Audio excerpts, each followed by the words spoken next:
হরিয়ানাতে গতকাল ইলেকশন হয়ে গেছে। বছর বিজেপি গোহারা হারবে এরকমই আভাস পাওয়া যাচ্ছে। গদি মিডিয়াতেও সেরকমই আভাস দিচ্ছেন। তো এই নিয়ে বিশিষ্ট সাংবাদিক প্রসূন গুপ্ত তিনি একটি বিশ্লেষণ করেছেন গতকাল। সেই ভিডিওটি আপনাদের জন্য দেখুন এবং মতামত দিন। স্বাগতম, নমস্কার, আসসালামু আলাইকুম। একটু বিলম্ব হলো, কিন্তু বিলম্ব হলেও আজকের অনুষ্ঠান কিন্তু জমজমাট। দেখুন, দিল্লির সমস্ত নিউজ চ্যানেলগুলো এক্সিট পোল দেখিয়েছে।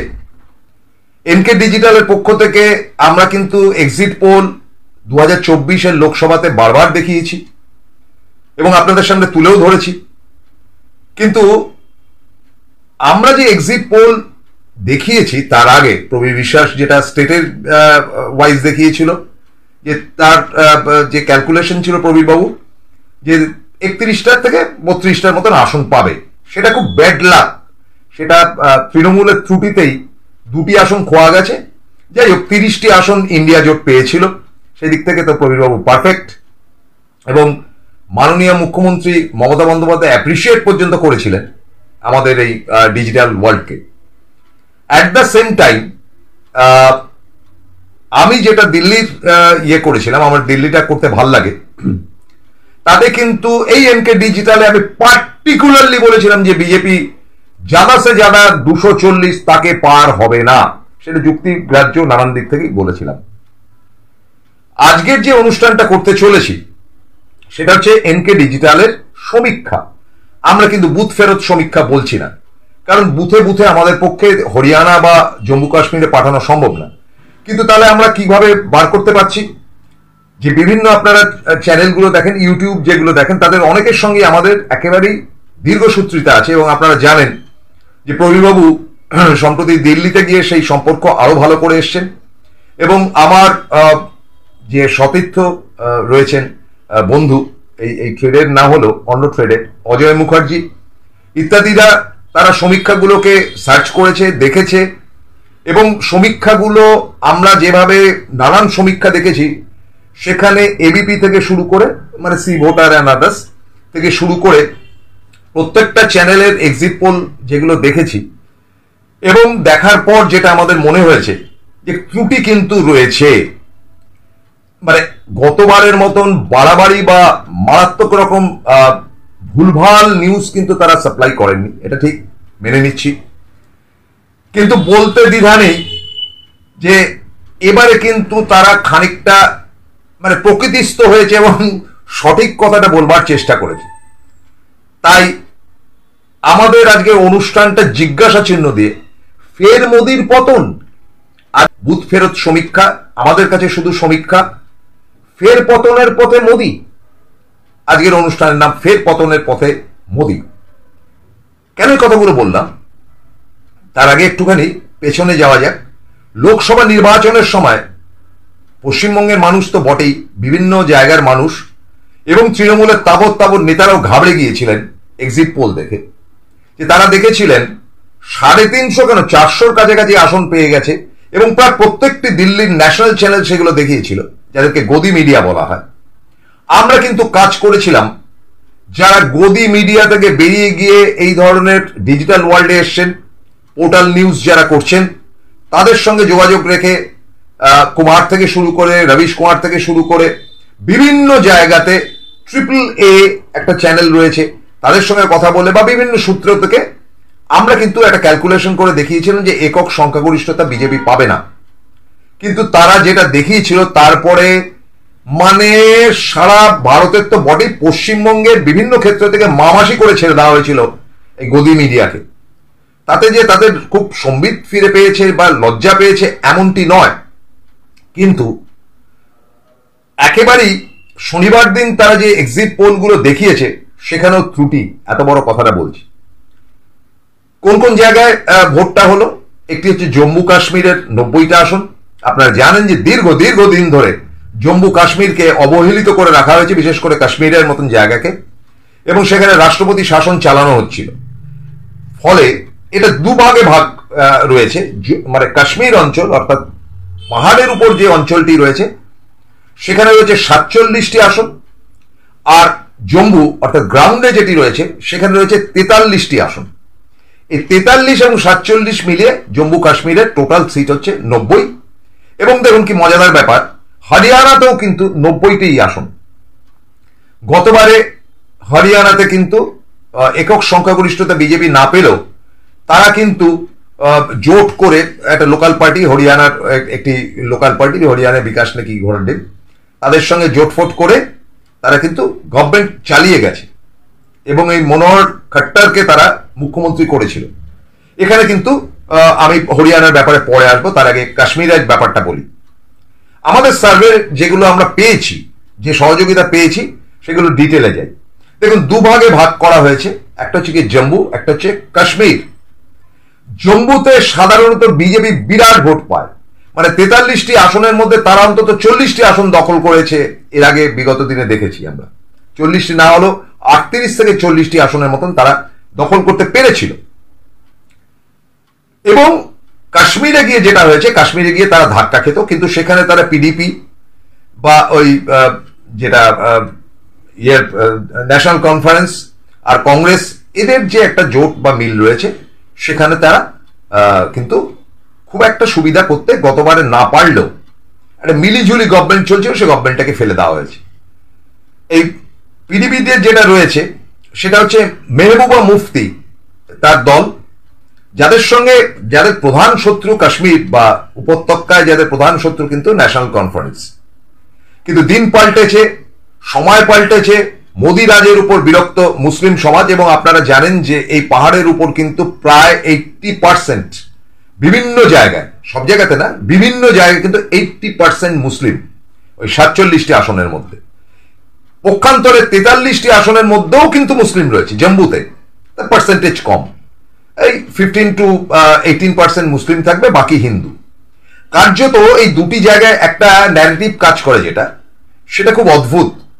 এই হিন্দুইজমের একটা মানে কাণ্ড কারখানা জম্মুতে থাকে, যার জন্য জম্মুতে একটা বড় আসন কংগ্রেসের আমলে কংগ্রেসরা পেয়েছে এবং কংগ্রেসের থেকেও একসময় মুখ্যমন্ত্রিত্বের জায়গায় যেতে পেরেছে। এবং কাশ্মীরে যেটা হচ্ছে, আমি আগে সময় রাজীব গান্ধী বা তার পরবর্তী অধ্যায়ে বলছি, এবং কাশ্মীরে দেখা গেছে যে সেখানে ভোট ভাগাভাগি হলো, কংগ্রেস বেশ কিছু আসন পেয়ে কংগ্রেস কিন্তু একা সরকার করেছে একটা টাইম অব্দি। কিন্তু বিজেপি আসার পর থেকে, মানে প্রথম বাজপেয়ীর আমলে এই মেহবুবা মুফতি এরা কিন্তু প্রাথমিকভাবে বাজপেয়ীর সঙ্গে হাত মেলায়, পরবর্তী অধ্যায়ে তারা বেরিয়ে যায় ন্যাশনাল কনফারেন্স এসে বাজপেয়ীর সঙ্গে হাত মেলায়, অর্থাৎ ফারুক আবদুল্লাহ এবং তার টিম। এবারে কিন্তু বিষয়টি একেবারে সম্পূর্ণ আলাদা। এদেরকে গৃহবন্দী করে রাখা হয়েছিল এবং দিনের পর দিন রাষ্ট্রপতি শাসনের নামে তাদের উপর একটা তাণ্ডব চালানো হয়েছিল। পুলওয়ামার মতন ঘটনা ঘটেছিল, যে ঘটনার চাপ সৃষ্টি করা হয়েছিল কাশ্মীরিদের উপর। এবং কাশ্মীরিরা নিজেদেরকে যারা ভারতীয় মনে করেন, তারা কিন্তু এটা তীব্র প্রতিবাদ করেছিল। এবং কিছুদিন আগেও আমরা দেখলাম এই যে ছাত্রছাত্রীরা যারা ঘুরছে, আজাদ কাশ্মীর বলে চেঁচামেচি করেছে, ছোটলোকামি করেছে, যাদবপুরের ছেলেমেয়েরা অন্যায় করেছে। কিন্তু এবারে যেটা হলো, এবারে 3টে ভাগই ভাগ ছিল কিন্তু কাশ্মীর, মানে ওই 47টা সিটে কংগ্রেস, এনসি মানে ন্যাশনাল কনফারেন্স এবং মেহবুবা মুফতি। কিন্তু শেষ মুহূর্তে গিয়ে কংগ্রেস ন্যাশনাল কনফারেন্সের সঙ্গে আসন সমঝোতা করে দেন এবং আসন সমঝোতা করে ম্যাক্সিমাম সিট কাশ্মীরে তারা দিয়ে দেয় ন্যাশনাল কনফারেন্সকে। আর জম্মুতে কিন্তু কংগ্রেস ম্যাক্সিমাম সিটে লড়াই করতে নামে। বিজেপি কিন্তু একটা মিলিঝুলি কাণ্ড কারখানা করে তারা কিন্তু জম্মুতে সমস্ত সিট প্রায় তারা ক্যান্ডিডেট দেয় এবং কাশ্মীরের বিভিন্ন প্রান্তে তাদের কোঅর্ডিনেশন করে তারা একটা চেষ্টা চরিত্র করেছে। তাদের বোধহয় ধারণা ছিল যে যদি সেরকম হাং পার্লামেন্টের মতন কিছু একটা হয়, তাহলে পিডিপি বা ওই মেহবুবা মুফতির সঙ্গে তারা অ্যালায়েন্স করে গভর্নমেন্ট করে ফেলবে। কিন্তু যা ভাবনা হয় সেই ভাবনা কি থাকে?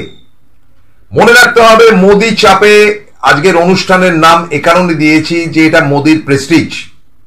এবং দেখা গেছে মাত্র 4টি জনসভা করেছেন মোদি হরিয়ানাতে, এবং ওইদিকে তো প্রায় জানিনি, কারণ তার কাছে কিন্তু তাদের অভ্যন্তরীণ রিপোর্ট ছিল 2টি জায়গাতেই আসন হারতে বসেছে। 4টি জায়গাতেই তো ইলেকশন হওয়ার কথা নভেম্বরে ছিল, এটাকে এগিয়ে আনা হয়েছিল এই 2টি রাজ্যে টেস্টিং পারপাস, যে দেখি না এই 2টো জায়গাতে কি হয়। হরিয়ানাটা যদি ফেরত আনা যায় তাহলে লড়া যাবে মহারাষ্ট্র এবং ঝাড়খণ্ড নিয়ে।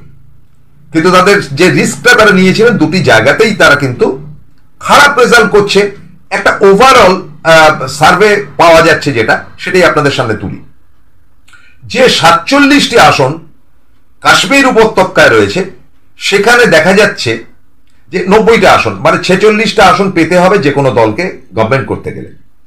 সেখানে যেটা দেখা যাচ্ছে যে 47টি আসনের মধ্যে প্রায় 30 থেকে 35টি আসন পেতে চলেছে কংগ্রেস এবং এনসি জোট, অর্থাৎ ন্যাশনাল কনফারেন্স এবং কংগ্রেসের জোট 30 থেকে 35টি আসন পেতে চলেছে।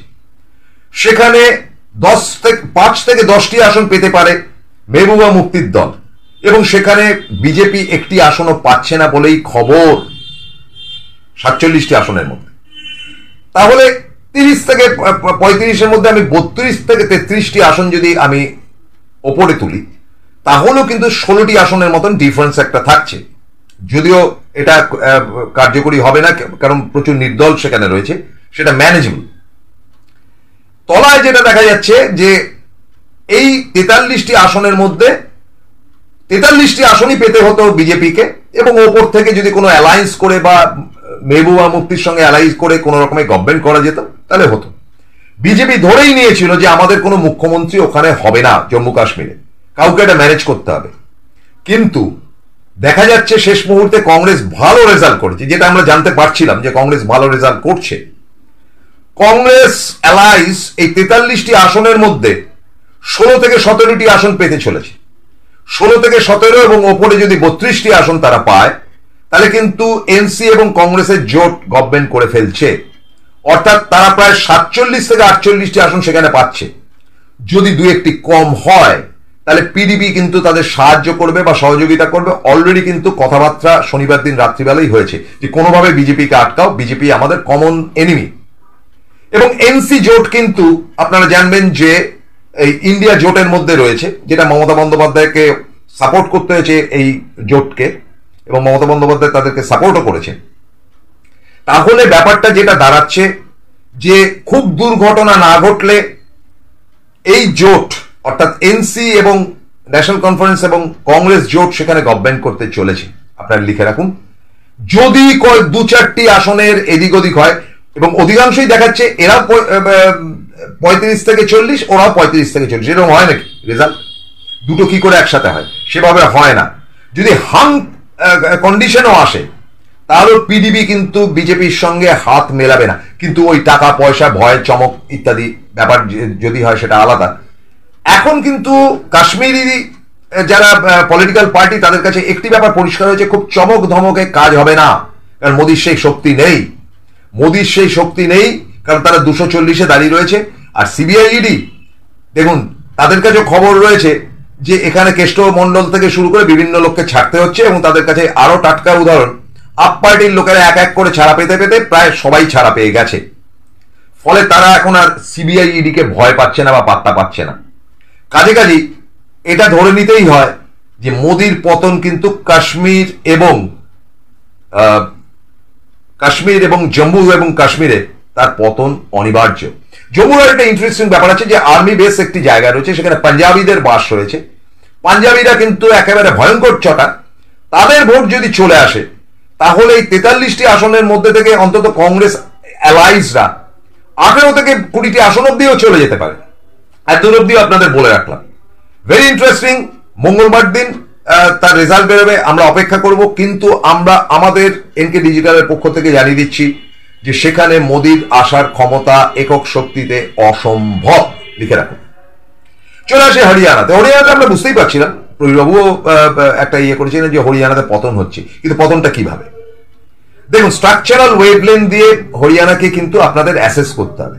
হরিয়ানা একটা এমন জায়গা যে হরিয়ানার সঙ্গে লাগা রয়েছে পাঞ্জাব, হরিয়ানার সঙ্গে লাগা রয়েছে দিল্লি, এবং হরিয়ানার সঙ্গে রাজস্থানের একটা পার্ট ছড়িয়ে ছিটিয়ে লাগানো রয়েছে, এবং হরিয়ানার সঙ্গে একটা পার্ট উত্তরপ্রদেশের সঙ্গে লাগোয়া রয়েছে। হরিয়ানার কালচারটা হচ্ছে জাট কালচার। জাট আর পাঞ্জাবিদের মধ্যে বেসিক একটা ডিফারেন্স রয়েছে। পাঞ্জাবি ভাষাটা অনেকটাই একই রকম হলেও পাঞ্জাবি ইজ পাঞ্জাবি, জাটরা কিন্তু একটু ডিফারেন্স। চরণ সিং ছিলেন জাট।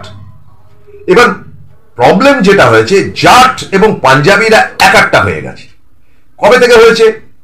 এই যে কৃষক আন্দোলনটা শুরু হয়েছিল সেই সময় থেকে কিন্তু তারা দিনের পর দিন উপোস করেছে, অনশন করেছে, অবস্থান করেছে। ডাক্তার ফাক্তার তো বাচ্চা নাদান এরা, এবং তাদের মৃত্যু হয়েছে অসংখ্য। তারা দিল্লির লালকেল্লা অব্দি চলে এসেছিল, এবং আমরা দেখেছিলাম যে বিগত লোকসভা নির্বাচনে 50-50 রেজাল্ট হয়েছিল। এবার কিন্তু সেটা আর হচ্ছে না, এবং আপ পার্টিও কিন্তু তৃতীয় শক্তি হিসেবে সেখানে ক্যান্ডিডেট দাঁড় করেছিল, অর্থাৎ বিজেপি এবং তার অ্যালায়েন্স, তার সঙ্গে হরিয়ানার এই দল রয়েছে যারা আলাদা আলাদা লড়ে যদি কোনো কিছু করা যায়, কারণ তারা অলরেডি বেরিয়ে গিয়েছিল।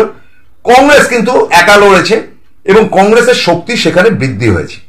এবং কংগ্রেস লাস্ট টাইমে যে ট্রাম্প কার্ডগুলো খেলেছে সেগুলো হচ্ছে কংগ্রেসের যারা আগে ক্যান্ডিডেট ছিল, ভূপেন্দর সিং এরা তো দাঁড়িয়েছে, ভূপেন্দর সিং হুডা এরা দাঁড়িয়েছেনই। তার সঙ্গে সঙ্গে তারা এই যে আন্দোলনকারী কৃষক তাদের অনেককেই দাঁড় করিয়েছে বিভিন্ন জায়গায়। সেখানে তারা কংগ্রেস এবার করেছে কি, জাঠেদের পক্ষ থেকে নিম্নবর্গের লোকেদের দাঁড় করিয়েছে বিভিন্ন জায়গায়, শিডিউল কাস্ট, শিডিউল ট্রাইব বা লোয়ার কাস্ট যাদেরকে বলুন, সেটা ইকুয়ালি খুব ফ্যান্টাস্টিকলি প্ল্যান ওয়াইজ তারা সেটা করেছে। এবং আপনারা দেখবেন যে এই হরিয়ানা লাগোয়া যে উত্তরপ্রদেশটি রয়েছে সেখানে কিন্তু মোদী ধরাশায়ী হয়েছিল বিগত লোকসভা নির্বাচনে। এই ক্যালকুলেশন শুধু নয়, বীরেশ ফোড়ক যিনি এই অলিম্পিকে চুকলিবাজির জন্য নাকি তার পদকপ্রাপ্তি হয়নি, মাত্র 100 গ্রাম ওজন বেড়েছিল বলে তাকে ফাইনাল ডিসকার্ড করায়, তাহলে তার কিন্তু সিলভার পাওয়া উচিত ছিল। কিন্তু সেখানে মোদী ঘনিষ্ঠ তারা সব ছিল, পিটি উষা এবং আম্বানির পত্নী।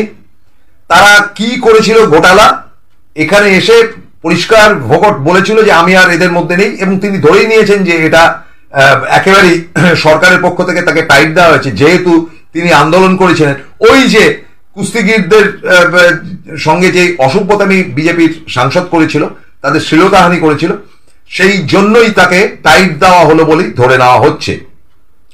ফলে এই যে টোটাল অলিম্পিকে লড়াই করা লোক, আর এই এরা পাঞ্জাবি এবং জাটরা কিন্তু খুব জেদি হয়, শেষ মুহূর্ত অব্দি কিন্তু তারা কামড়ে ছিঁড়ে এক শেষ করে।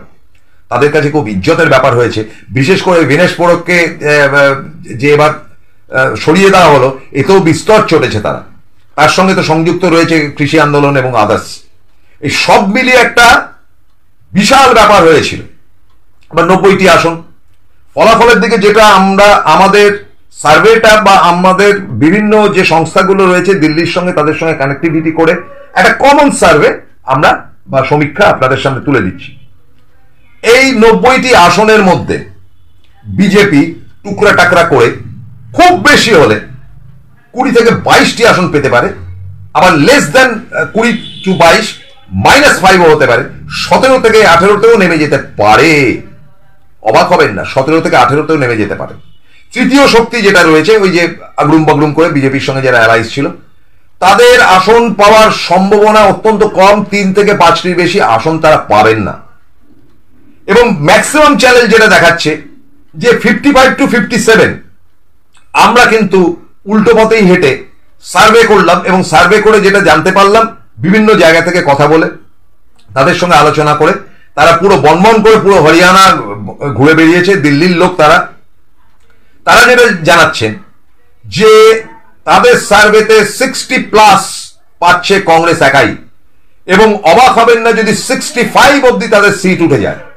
কংগ্রেসের একার আসন কিন্তু 65 অব্দি উঠে যেতে পারে, তাহলে রইল বাকি 35। এই 35টা ভাগ বাটোয়ারা কি হবে না হবে, আপ পার্টি কিছু পাবে কি না পাবে পরের কথা। কিন্তু আমাদের কাছে যে ক্যালকুলেশন এসছে সেটা 65 সিটস, বাকি সবাই বলছে ওই 55, কেউ বলছে 50, কেউ বলছে 55 থেকে 57, তার আবার -5 করে রেখে দিয়েছে, তার আবার -10ও করে রেখে দিয়েছে মোদীকে খুশি করার জন্য। আমাদের খুশি করার দরকার নেই, আমরা দিব্যি আছি।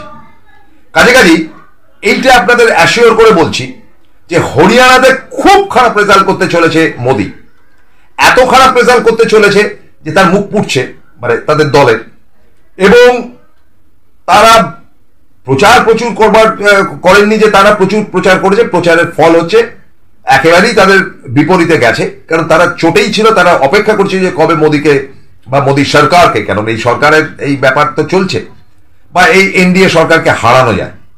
এবং এই ঘটনা যদি ঘটে, আরএসএস কিন্তু সক্রিয় হয়ে উঠবে, আরএসএস কিন্তু তার নিজের শক্তি বৃদ্ধি করবে এবং আরএসএস কিন্তু চাপ সৃষ্টি করবে মোদির উপর। তাহলে কি মোদির বিদায়ের পালা? কি হবে জানি না, তবে মোদির শক্তি হ্রাস হবে এবং এই এনডিএ জোটের মধ্যে 240 আসন বিশিষ্ট মোদি এই সিবিআই, ইডি ইত্যাদি ইত্যাদি ব্যাপারগুলো থেকে অনেকটা সরে যাবে এবং টোটাল ব্যাপারটা থেকে একেবারে মনমরা হয়ে পড়বে। কারণ এই দুটো হাতছাড়া যে মুহূর্তে হয়ে যাচ্ছে, এটা হচ্ছে তো বটেই, তখনই কিন্তু তাদের চিন্তাটা বাড়ছে যে মহারাষ্ট্র এবং ঝাড়খণ্ড নিয়ে। কারণ এটার একটা এফেক্ট পড়বে, এটার একটা এফেক্ট সারা ভারতেই পড়বে। এবং একই সাথে এই সার্ভে যারা করছিল তাদেরকে আমরা একটা অনুরোধ করেছিলাম যে এই মুহূর্তে পশ্চিমবঙ্গে ভোট হলে কি হতে পারে। তাদের উত্তর হচ্ছে 240 থেকে 245 আসন মমতা বন্দ্যোপাধ্যায় একা জিতবে। আবার বলবো, মমতা বন্দ্যোপাধ্যায় একা এই মুহূর্তে ডাক্তারি লম্পঝম্পর পর 240 থেকে 245 আসন এই মুহূর্তে ভোট হলে তৃণমূল কংগ্রেস পাবে। কাজেই আমি মনে করি যে এটা ইন্ডিয়া জোটের জয়। কংগ্রেস সেখানে ক্ষমতায় আসছে, কংগ্রেসের মুখ্যমন্ত্রী এখন সেটেল করছে, এখন তারা রাত্রিবেলা বসেই বিজেপি মানে খুবই বিমর্ষ। এবং কাশ্মীরে কে মুখ্যমন্ত্রী হবে জানা যায়নি, হয়তোবা এনসির থেকে মুখ্যমন্ত্রী হতে পারে, তারা সেটা মিউচুয়ালি স্ট্যান্ড করবে। কংগ্রেসের থেকে এনসির আসন যদি বৃদ্ধি হয় বা যাই হোক, সেটা 50-50 হয়তো 3 বছর 2.5 বছর তুমি থাকো, 2.5 বছর আমি থাকি, গোছের ব্যাপারও হতে পারে। মোটের উপর একটা জোটবদ্ধ কাশ্মীরে কিন্তু গভর্নমেন্ট হচ্ছে। কাজেই আমি মনে করি যে বিগত লোকসভাতে যেমন আসন বৃদ্ধি করে রাহুল গান্ধী অ্যান্ড টিম আজকে একটা জায়গা তৈরি করতে পেরেছে, রাহুলের মুকুটে কিন্তু পালক আরেকটি বৃদ্ধি পেল এই মুহূর্তের ভোটাভুটির ফলাফলে এবং রাহুল আরো স্ট্যামিনা পেয়ে যাবে এটার পর, যেটা তারা মহারাষ্ট্র এবং ঝাড়খণ্ডে প্রয়োগ করতে পারবে। সুতরাং এটা বলতেই হয় যে ইন্ডিয়ার জয়। অনেকে ইন্ডি করে, আমি ইন্ডি না, ওটা ইন্ডিয়া জোটের নাম ইন্ডিয়া। এবং স্বভাবতই আমি মনে করি যে মমতা বন্দ্যোপাধ্যায় এ রাজ্য থেকে তাদেরকে কনগ্রাচুলেট করবেন, যদিও এটা এক্সিট পোলের জায়গা থেকে আমরা করছি, কিন্তু মমতা বন্দ্যোপাধ্যায়ের স্ট্রেংথ অ্যান্ড স্ট্যামিনা আরো বাড়বে, আরো বিজেপি ভাঙবে এ রাজ্যে, ভাঙতে ভাঙতে একটা ভঙ্গুর অবস্থায় যাবে। একটা দেখার মতন দৃশ্য হবে। মঙ্গলবার অবধি আপনাদের অপেক্ষা করতে হবে এবং মঙ্গলবার দিন ফের আমরা পুরো রেজাল্ট নিয়ে হাজির হব। কিন্তু আবার বলি, এনকে ডিজিটালের পক্ষ থেকে আমাদের ফরমেশন দুটি রাজ্যেই কংগ্রেস এবং কংগ্রেস জোট আসছে। তবে কি মোদির পতন? এই নামখানি দিয়ে আজকের অনুষ্ঠান শেষ করছি।